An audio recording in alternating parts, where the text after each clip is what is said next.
Hello, শুভ সকাল। আজকের ভিডিওটা একদম সকাল থেকে শুরু করলাম। সকালে ঘুম থেকে উঠেই আমি ছেলের জন্য কোয়েল পাখির ডিম ভেজে নিয়েছি। ও ভালো মতন মুখে দিল, কিন্তু আসলে খেতে পারে নাই, কারণ আমি বাবুর খাবারে তেমন একটা লবণ ব্যবহার করি না, এই জন্য হয়তো খেতে পারেনি। তো তারপরে আমি আরেকটি সুজি রান্না করে নিলাম, তাও খেলো না, কারণ অনেক গরম পড়ছে, তো এই কারণে হয়তো খাচ্ছে না। তারপরে আমি আমার নাস্তা টাস্তা শেষ করে সোজা চলে আসছি রান্নার জন্য।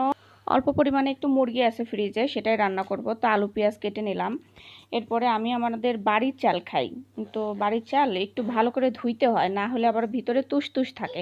তো এই জন্য আমি চালটা অনেকক্ষণ আগেই পানিতে ভিজিয়ে রাখি, এবং তারপরে খুব ভালো মতন সেটাকে ধুয়ে তারপরে ভাত বসাই আর কি। তো এটা আমি চালটা ভালো মতন ধুয়ে নিচ্ছি। এরপরে আমি রাইস কুকারে ভাতটা বসিয়ে দিব। এর মধ্যে আমার ছেলেও চলে আসবে, তার অনেক ঘুম পাইছে, সে অনেকক্ষণ থেকে মা বলে বলে আমার পিছন পিছন ঘুরতেছিল অনেকক্ষণ থেকে। তো তারপরে আমি আবার তারে ঘুম পাড়ে রাখতে গেছি। কি বাবা? বাঘ? যাও যাও যাও, দেখো দেখো। তো এই তো ছেলে আমার ঘুমাই গেছে।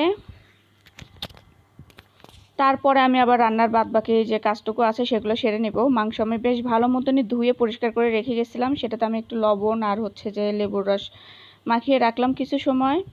এরপরে আমি আলুটা ভেজে নিলাম। আর যে গরম পড়ছে, আলু ভেজে মশলা রেডি করতে করতে আমার ছেলে আবার উঠেও পড়ছে। সে আবার এই তো আশপাশ দিয়ে হাঁটাহাঁটি করতেছে। তো আমি এখন গরম মশলাটা বেটে নিলাম। আমার ছেলের ঘুম খুবই পাতলা। আমি যদি পাশে শুয়ে থাকি তাহলে একটু সময় ঘুমায়, নতবা আমি উঠে আসলে এরকমই 20-25 মিনিটের মধ্যে তার ঘুম হয়ে যায়। সে বারবার উঠে পড়ে। আমি যদি নিয়ে তারে শুয়ে থাকি তাহলে সে বেশিক্ষণ ঘুমায় আর কি। তো এদিকে আমার মশলাটা কষানো হয়ে গেছে। এবার আমি মাংসও ভেজে নিয়েছিলাম এই এক ফাঁকে। তো ভাজা মাংসগুলো মশলার মধ্যে দিয়ে ভালো মতন কষিয়ে নিব এই ফাঁকে। তারপরে ছেলেকে একটা মালটা কেটে দিচ্ছি, আমি মালটার রস করে তাকে দিব, সে খেয়ে নেবে। তো মালটার রসটা আমি করে তারপরে মাংসতে আমি আলুগুলো ভেজে রেখেছিলাম সেগুলো দিয়ে একটু গরম পানি দিলাম, দিয়ে ঝোলটা দিয়ে এটা আমি ঢাকনা দিয়ে রেখে ছেলেকে একটু রসটা দিতে গেছি। তো ছেলে এখানে বসে থেকে খেয়ে নেবে।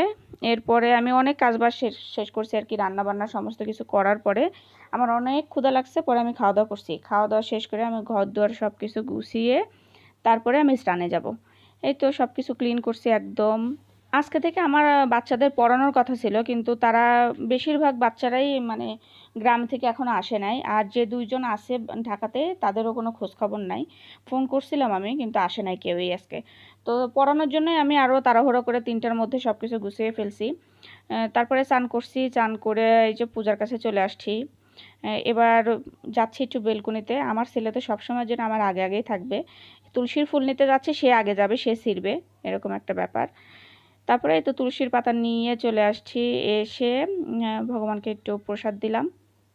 এটা গাছেরই আম, আমাদের পাশেই একটা গাছ আছে, আম গাছ আমাদের বাসার পাশে, ওখান থেকে ওই দিদিরা দিছিল। একদম মানে ফরমালিন মুক্ত আম, এত মজার। তারপরে এই তো পূজাটা দিলাম, পূজা দিয়ে ভগবানকে আমি আমার ছেলেকে বলতেছি ভগবানকে নম করো।